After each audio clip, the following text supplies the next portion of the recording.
Ozone layer बोल के देखेंगे। तो ये क्या है बोले तो ये ओजोन एक न्यूट्रल गैस है और ये थर्मोडायनेमिकली अनस्टेबल है। थर्मोडायनेमिक का मतलब क्या होता है हीट, तो हीट से क्या होता है बोले तो ये अनस्टेबल। अभी क्या है बोले तो सेकंड, ये अगर एक हाई कॉन्सेंट्रेशन ऑफ ओजोन रहता है ना, अगर ये हाई कॉन्सेंट्रेशन ऑफ ओजोन ये क्या है बोले तो डेंजर है और ये एक्सप्लोजिव भी हो सकता है।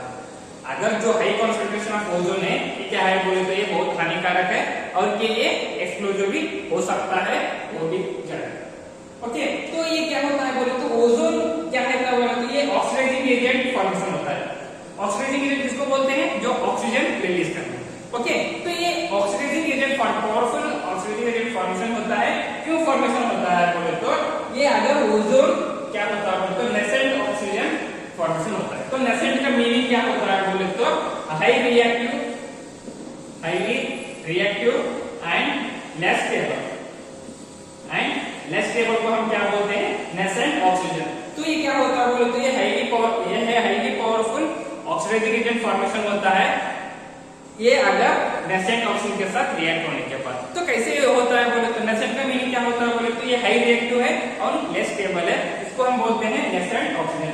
तो जो O है ना उसको हम क्या बोलते हैं, नेसेंट ऑक्सीजन। तो इधर क्या हो रहा है बोले तो ओजोन लिबरेट होकर क्या हो रहा है बोले तो O2 और नेसेंट ऑक्सीजन फॉर्मेशन हो रहा है। तो ओके, तो एग्जांपल देखो कैसे होता है बोले तो ozone oxidize lead sulphide into lead sulphide. तो ये क्या है बोले तो इधर ये एक लेड सल्फाइड है। So when lead sulfide is reacts with ozone, it can give lead sulfide and oxygen. Okay, अगर वही क्या हो रहा है बोले तो iodide ions into iodine। तो ये क्या है बोले तो iodide ion है और iodide ion is reacts with water and ozone। तो तब हमको क्या मिल रहा है बोले तो hydroxide ion and iodine and O2 मिल रहा है। तो यहाँ पर क्या हो रहा है बोले तो ozone is oxidized into ozone क्या कर रहा है बोले तो इधर लेड सल्फाइड से लेड सल्फाइड फॉर्मेशन हो रहे हैं, लेड सल्फाइड से लेड सल्फेट फॉर्मेशन हो रहे हैं और आयोडाइड से आयोडीन फॉर्मेशन हो रहे हैं विद द हेल्प ऑफ इससे ऑक्सीडाइजिंग एजेंट्स। तो अभी हमारा अगला टॉपिक है quantitative method for estimating ozone. तो क्वांटिटेटिव मेथड क्या है, जैसा हम ओजोन एस्टिमेट कर सकते हैं बोल के हमारा ये भी इंपॉर्टेंट है, जब पेपर आपका टफ आएगा ना ये क्वेश्चन पूछ सकते हैं। तो इसका क्या होता है बोले तो when ozone is reacts with excess amount of potassium iodide. Ozone क्या हो रहा है बोले तो इधर पोटेशियम आयोडाइड के साथ रिएक्शन होने के बाद ये पोटेशियम आयोडाइड सॉल्यूशन फॉर्मेशन हो रहा है। वो कैसे हो रहा है बोले तो बफर्ड हो रहा है। तो उसके बाद क्या हो रहा है बोले तो बोरेड बफर बोल के सॉल्यूशन आ रहा है। तो बोरेड बफर का मीनिंग क्या होता है बोले तो ये एक कंपाउंड का पीएच क्या करता है बोले तो ये स्टेबल रखता है। एक कंपाउंड का पीएच स्टेबल रखने के लिए क्या यूज करते हैं बोले तो बोरेड बफर यूज करते हैं। ये क्या होता है बोले तो अल्कली मेटल के साथ रिएक्शन फॉर्मेशन होता है। For example boric acid. तो बोरिक एसिड क्या है बोले तो ये एक पीएच मेंटेन करने के लिए हम बफर सॉल्यूशन यूज करते हैं ताकि वो कुछ चेंजेस ना हो। तो यहाँ पर क्या कर रहे हैं बोले तो ओजोन हम पोटेशियम आयोडाइड सॉल्यूशन के साथ रिएक्ट करने के बाद क्या हो रहा है बोले तो बफर सॉल्यूशन आ रहा था, वो हम क्या कर रहे हैं बोले तो बोरेड बफर के साथ हम रिएक्शन फॉर्मेशन कर रहे हैं। तो बोरेड बफर का मीनिंग क्या होता है बोले तो ये पीएच को स्टेबल करने के लिए हम यूज करते हैं, for example boric acid. Okay, तो अभी क्या है बोले तो इधर iodine is liquidated which can be titrated against a standard solution of sodium hydroxide. तो अगर हमको आयोडीन लिक्विड करने का है, अगर हमको आयोडीन लिक्विड करने का है तो हम उसको क्या होता है टाइट्रेट करके क्या होता है बोले तो सोडियम हाइड्रोसल्फेट हमको फॉर्मेशन होते हैं। आयोडीन से हम क्या कर रहे हैं बोले तो टाइट्रेटेड करके हम लास्ट में क्या कर रहे हैं बोले तो सोडियम हाइड्रोसल्फेट फॉर्मेशन कर रहे हैं ना, यही क्या है बोले तो quantitative method for estimating ozone. तो अगर हम स्ट्रक्चर की बात करें तो स्ट्रक्चर ऑफ ओजोन तो ये क्या है बोले तो O3 है। ओके, इधर दो लोन पे क्या है बोले तो रेजोनेंस स्ट्रक्चर है, रेजोनेंस स्ट्रक्चर है। ओके, तो यहाँ पर क्या होता है बोले तो इधर दो लोन पे है, इधर सिंगल लोन पे और इधर क्या है बोले तो तीन लोन पे। ओके, अगर ये ऐसे भी ले सकते हैं, यहाँ पर बॉन्ड बनाया था ना, हम यहाँ पर क्या करना बोले तो यहाँ पर बॉन्ड बनाना। ओके, तो इसके बाद अगर ये दोनों रिएक्शन फॉर्मेशन होने के बाद कैसे होता है बोले तो ये ऐसा O3 मॉलिक्यूल यानी इधर और एक ऐसा बॉन्ड फॉर्मेशन होता है। तो ऑक्सीजन एंड ऑक्सीजन का बीच में जो बॉन्ड लेंथ कितना है बोले तो 127.8 पिकोमीटर है और इन दोनों के बीच में यानी ऑक्सीजन ऑक्सीजन ऑक्सीजन ऑक्सीजन, इन दोनों के बीच में जो बॉन्डिंग का कितना है बोले तो 117 डिग्री। ओके, ये सभी क्या है बोले तो ओजोन के बारे में। ओके, तो अभी हमारा नेक्स्ट टॉपिक है causes of depletion of ozone layer.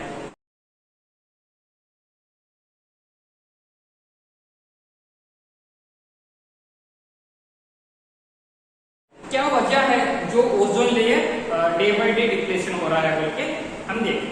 तो क्या वजह है बोले तो अगर हम क्या करते हैं बोले तो फ्रिज यूज करते हैं, यानी जो भी रेफ्रिजरेट है ना, एसी, जो फ्रिज, कूलर, वो सभी क्या होता है बोले तो इसमें जो क्लोरोफ्लोरोकार्बन, उसको हम बोलते हैं फ्रियॉन्स।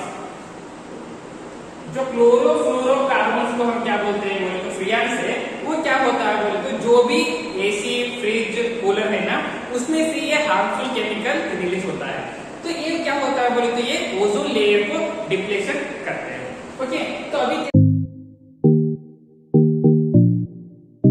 क्या है बोले तो use of supersonic jets aeroplane. जो भी सुपरसोनिक का मतलब इसका जो स्पीड क्या रहता है बोले तो ज्यादा रहता है।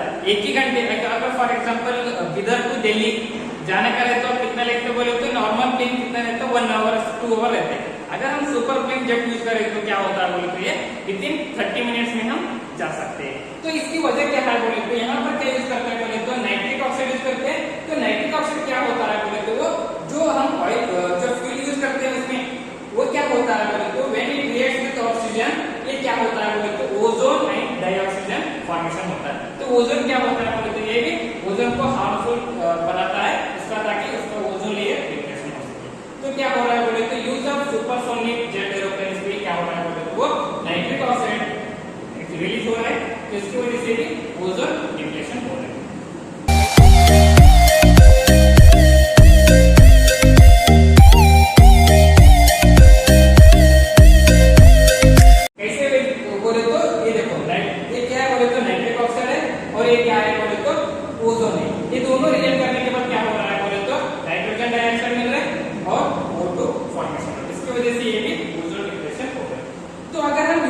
ओजोन की बात करें तो क्या क्या यूजेस है ओजोन के बारे में बोले तो देखेंगे कि क्या होता है बोले तो जो भी एक बैक्टीरिया को किल करने के लिए हम क्या कर सकते हैं, ओजोन यूज कर सकते हैं, यानी इसको हम बोलते हैं डिसइंफेक्टेंट। और क्या है बोले तो जर्मिसाइड। तो जर्मिसाइड का मतलब क्या होता है बोले तो कौन सा भी एक माइक्रो ऑर्गेनिज्म को हम किल करने के लिए, उसको मारने के लिए हम क्या करते हैं बोले तो ओजोन यूज करते हैं।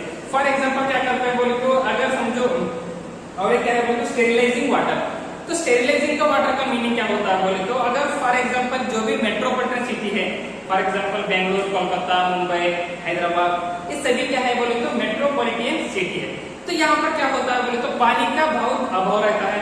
तो वो क्या करता है बोले तो जो भी टॉयलेट से, जो भी बाथरूम से जो पानी आता रहता है ना, जो टॉयलेट से बाथरूम से पानी आता है ना, तो उसको क्या करता है बोले तो इसको ओजोन मॉलिक्यूल से थोड़ा फिल्ट्रेट करके यही वाटर क्या करते हैं बोले तो जो भी गार्डन जहाँ पर यूज करने के लिए यूज करते हैं, ताकि उसमें क्या होता है बोले तो ओजोन ऐड करने के बाद उसमें जो भी माइक्रो ऑर्गेनिजम्स रहते हैं, जो भी हार्मफुल केमिकल्स मतलब जो बॉडी को एमिट कर सकते हैं, वो सभी क्या होता है बोले तो वो किल करता है। इसकी वजह से क्या करता है बोले तो वो मेट्रोपॉलिटन सिटी में ओजोन का बहुत इंपॉर्टेंट है। तो अभी क्या है बोले तो bleaching of oils, iodine of starch. ये आयोडीन का मतलब क्या होता है बोले तो जो एलिफेंट का जो दांत रहता है ना, उसको थोड़ा सा डिजाइन में बनाने के लिए भी ओजोन यूज कर सकते हैं। और ये फ्लोर एक पूरा मैन्युफैक्चरर कंपनी का है, वहां पर भी ये क्या करता है बोले तो ओजोन की वजह से थोड़ा एलिमेंट्स फॉर्मेशन होता है। और स्टार्च को आपको पता है, स्टार्च प्रिपेयर करने के लिए भी ओजोन यूज करते हैं। और ये क्या है बोले तो ये पोटेशियम परमांगनेट में मैन्युफैक्चर करने के लिए, अगर हमको पोटेशियम परमांगनेट मैन्युफैक्चर करना है तो तब वहां पर क्या होता है बोले तो ozone it acts as a oxidizing agent. तो अगर हमको पोटेशियम परमांगनेट यूज करने का है ना, तो तब क्या होता है बोले तो O3 it acts as a manufacturing oxidizing agent formation. Okay, thank you.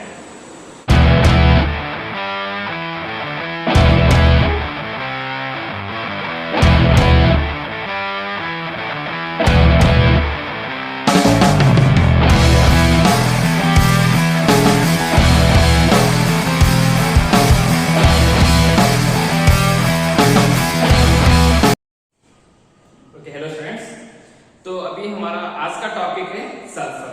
तो सल्फर का एटॉमिक नंबर कितना है, सिंबल कितना है, वो सभी आपको तो पता है। तो अभी हम क्या करेंगे बोले तो सल्फर कितना एलोट्रोप्स में आपको फॉर्मेशन होता है बोल के देखेंगे। तो सल्फर क्या है बोले तो ये टोटल 3 तरह के एलोट्रोप्स फॉर्मेशन होता है। एक रोम्बिक सल्फर, इसको हम बोलते हैं अल्फा सल्फर भी बोलते हैं, और इसको ये एक्चुअली येलो कलर है, इसकी वजह से इनको येलो रोम्बिक भी बोलते हैं। तो सेकेंड एलोट्रोप्स ऑफ सल्फर है मोनोक्लिनिक सल्फर। तो इसको हम क्या बोलते हैं बोले तो बीटा सल्फर के नाम से भी हम बुलाते हैं। तो थर्ड है प्लास्टिक सल्फर, तो इसको गामा सल्फर के नाम से भी हम बुलाते हैं। तो अभी हम क्या करेंगे बोले तो 1 by 1 उसका प्रॉपर्टीज डेफिनेशन देखेंगे। तो पहला वाला हम क्या है बोले तो रोम्बिक सल्फर और येलो रोम्बिक।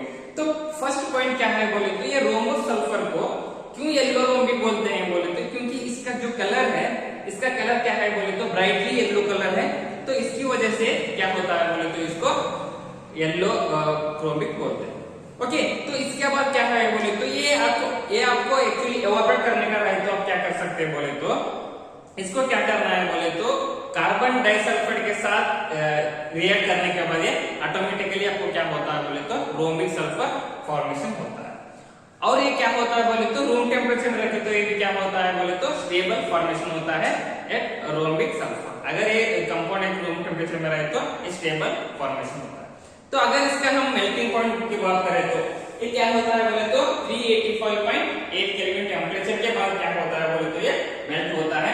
और इसका स्ट्रक्चर देखें तो इसका स्ट्रक्चर का कैसा मॉलिक्यूल फॉर्मेशन होता है बोले तो S8। तो S8 का मतलब क्या होता है बोले तो टोटल इसमें 8 सल्फर मॉलिक्यूल्स एक को एक अटैच हो गए हैं। और इधर देखो एग्जांपल, तो ये क्या है बोले तो S8 मॉलिक्यूल्स है, तो ऊपर क्या हो गया बोले तो 5 सल्फर ग्रुप्स है और नीचे 3 सल्फर ग्रुप, तो हो गए कितना टोटल 8 हो गए। तो इसमें क्या होता है बोले तो ये स्ट्रक्चर आपको देखने मिले आपको क्रोन की तरह शेप में दिख रहा है। क्रोन मतलब जो मिस वर्ल्ड मिस यूनिवर्स का जरा जो एक्चुअली उनका क्रोन रहते हैं ना, तो ये उसका क्रोन शेप में दिखाई दे रहा है। तो अगर हम इसका जो सल्फर एंड सल्फर के बीच में बॉन्ड लेंथ की बात करें तो कितना होता है बोले तो 204 पिकोमीटर है। अगर एक सल्फर एटम और दूसरे सल्फर एटम के साथ हम बॉन्ड लेंथ की बात करें तो 204 पिकोमीटर है। और जो सल्फर जो 3 सल्फर बॉन्ड के बीच में जो एंगल की बॉन्ड एंगल की बात करें तो कितना है बोले तो 107 डिग्री है। तो ये क्या है बोले तो S8 का स्ट्रक्चर है। आपको ध्यान में रखना है कि ये क्रोन शेप की तरह दिख रहे हैं। टोटल 8 सल्फर एटम अटैच है और सल्फर के बीच में 204 पिकोमीटर है और 3 सल्फर बॉन्ड के बीच में जो बॉन्ड एंगल है कितना है बोले तो 107 डिग्री है। ओके, तो अभी हमारा सेकेंड एलोट्रोप्स ऑफ सल्फर का है मोनोक्लिनिक सल्फर। क्या है मोनोक्लिनिक सल्फर? तो मोनोक्लिनिक सल्फर हम कैसे प्रिपेयर कर सकते हैं बोले तो जो रोम्बिक सल्फर है ना उसको हीट करने के बाद जो हमको मिलता है वही क्या है बोले तो मोनोक्लिनिक सल्फर। जो रोम्बिक सल्फर है ना स्टार्टिंग में जो हमारा फर्स्ट एलोट्रोप्स था ना, तो हम क्या करते हैं बोले तो रोम्बिक सल्फर को हम हीट करते हैं। वो हीट करने के बाद जो हमको कंपाउंड आता है ना वो क्या है बोले तो मोनोक्लिनिक सल्फर। ओके, तो ये क्या होता है बोले तो ये 369 केल्विन टेम्परेचर के बाद स्टेबल होता है। उसको हम क्या बोलते हैं बोले तो ट्रांजिशन टेम्परेचर। जो मोनोक्लिनिक सल्फर क्या होता है बोले तो 369 केल्विन टेम्परेचर के बाद जो स्टेबल होता है ना टेम्परेचर, उसको हम क्या बोलते हैं बोले तो ट्रांजिशन टेम्परेचर बोलते हैं। और ये क्या होता है बोले तो रोम्बिक सल्फर में एक टेम्परेचर फॉर्मेशन। ओके, तो ये क्या होता है अगर इसके कलर की बात करें तो ये एक्चुअली डल येलो कलर है, ऐसे भी बोल सकते हैं, नहीं तो हम कलरलेस है बोल के भी हम बोल सकते हैं। ओके, तो और इसका क्या है बोले तो इसका स्ट्रक्चर की बात करें तो यानी S6 का मतलब क्या होता है 6 सल्फर एटम अटैच हुआ है बोल के मालूम होता है। तो क्या हुआ बोले तो ऊपर 3 और नीचे 3। ये आपको कैसे दिख रहा है बोले तो जो चेयर रहते हैं ना, जो चेयर शेप में आपको ये स्ट्रक्चर फॉर्मेशन हो रहा है। अगर हम सल्फर और सल्फर के बीच में जो बॉन्ड लेंथ की बात करें तो कितना होता है बोले तो 205.7 पिकोमीटर है। अगर हम 3 सल्फर के बीच में जो बॉन्ड एंगल की बात करें तो उसमें क्या है बोले तो 102.2 डिग्री है। ओके, तो आपको ये स्ट्रक्चर कैसे दिख रहा है बोले तो चेयर की फॉर्मेशन में आपको मिल रहा है। तो ये क्या है कि ये मॉलिक्यूल क्या होता है बोले तो ये S8 मॉलिक्यूल्स है। अगर हम क्या कर रहे हैं बोले तो S6 मॉलिक्यूल का ये करें। जो monoclinic sulphur and rhombic sulphur दोनों क्या होता है बोले तो ये S8 मॉलिक्यूल फॉर्मेशन होता है और S6 लेना देना नहीं है, हम क्या कर रहे हैं बोले तो S6 मॉलिक्यूल का एक स्ट्रक्चर देख रहे हैं, बस उतना ही। ओके, पिछली बार क्या हो रहा है बोले तो जो rhombic sulphur and monoclinic sulphur ये दोनों क्या होता है बोले तो S8 सल्फर फॉर्मेशन होता है, तो इसकी वजह से हम ये S8 मॉलिक्यूल है, ये S6 स्ट्रक्चर हम S6 स्ट्रक्चर का सेपरेट समझ में आ रहा। तो अगर इसका मेल्टिंग पॉइंट क्या है बोले तो 393 केल्विन टेंपरेचर तक, उसके बाद ये मेल्ट होता है। ओके, और ये जो मोनोक्लिनिक सल्फर क्या होता है बोले तो ये सॉल्युबल इन कार्बन डाइसल्फाइड में ये सॉल्युबल होता है। ओके, ये थोड़ा इंपॉर्टेंट पॉइंट है। अगर जो S2 मॉलिक्यूल है, जो S2 मॉलिक्यूल सल्फर है, वो क्या होता है बोले तो पैरामैग्नेटिक शो करता है एट 1000 केल्विन टेंपरेचर के बाद। क्यों फॉर्मेशन होता है बोले तो क्योंकि जो सल्फर में 2 अनपेड इलेक्ट्रॉन्स है ना, तो सल्फर में 2 अनपेड इलेक्ट्रॉन है, इसकी वजह से क्या होता है बोले तो ये 1000 टेंपरेचर के बाद S2 मॉलिक्यूल क्या होता है बोले तो ये पैरामैग्नेटिक बिहेवियर फॉर्मेशन होता है। ओके, याद रखो ये S6 और S8 दोनों का कुछ भी लेना देना नहीं है, हम क्या कर रहे हैं बस बोले तो S6 का स्ट्रक्चर देख रहे हैं। लेकिन याद रखो monoclinic sulphur and rhombic sulphur दोनों S8 मॉलिक्यूल फॉर्मेशन होता है। ओके।